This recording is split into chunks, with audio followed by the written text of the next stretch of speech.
Feminism is brainwashing this generation. Millennials are lazy. Millennials are special snowflakes. You're not doing anything, you're just posting online. There's a world outside your phone. The world isn't a safe space. Did your liberal arts degree teach you that? Stop marching and get a job.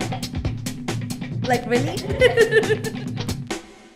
So there's this narrative that millennials are the participation trophy generation because we're entitled, because we can't go out and earn things for ourselves. But in reality, we're the ones who are participating in these social movements at large, and we're the ones who are advocating for change. More and more people are showing up every day, and we're not stopping. In a way, we are the participation generation.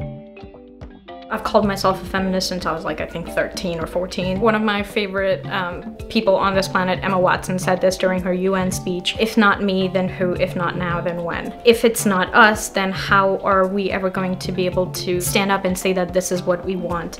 We want everything, but then we have to work for it. I would say that the most important way for young people to get involved with politics is, like, if they're able to, register to vote like as soon as possible. We're the ones that are gonna have to go to vote, and if we are aware of all the issues, then we're gonna vote for the right reasons. Before college, I was not politically involved. I did not, really care for politics. And then I realized that it's really important to learn about what's going on around me. I'd also say, just whenever possible, taking advantage of educational opportunities, whether they're in the classroom or more experiential, so taking that trip to the United Nations. Walking to the UN on this beautiful morning. So early, I got here at 8:11. The CSW, it stands for Commission on the Status of Women, and it's the principal intergovernmental body that focuses specifically on the goal of women's empowerment worldwide.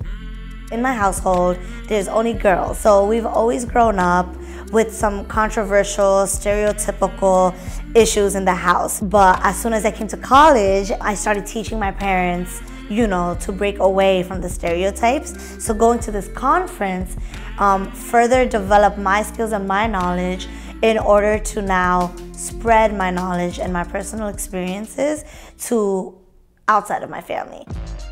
The conference that we went to, which is the 62nd, focused specifically on the goals of rural women and girls' empowerment, as well as media. I didn't know before going into the UN that there was so much non-governmental organizations present also. NGOs, which is non-governmental organizations. I just finished attending an event on girls' education in Nigeria that was hosted by the UN and the United Kingdom, and it was really informative and definitely gave me a look at different perspectives. I have a lot of passion about raising awareness for violence against women, but when women like this talk, it just gives purpose to your cause.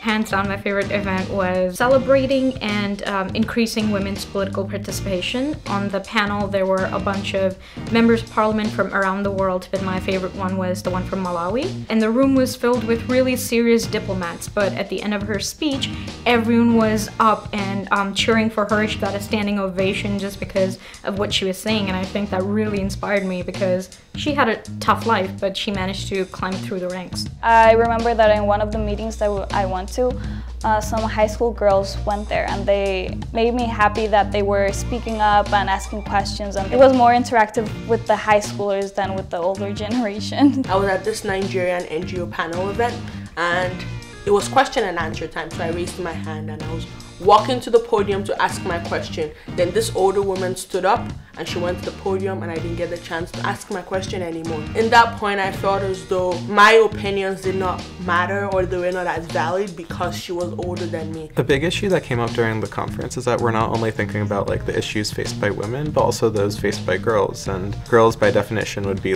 young people. Without young people contributing to the dialogue and saying what's going on, we really miss out on a perspective that's very much needed in these conversations, as well as intellectual capital, new ideas, innovative ways of solving problems that the current generation hasn't thought of. We have to bring young boys and young men into the conversation, because without including them in the conversation, then we cannot totally achieve gender equality. Youth and young people are the future leaders, journalists, researchers, activists. A phrase that I heard a lot was "nothing about us without us." And I think when youth are the subject and the subject is the future, there's no way you can have that conversation without young people.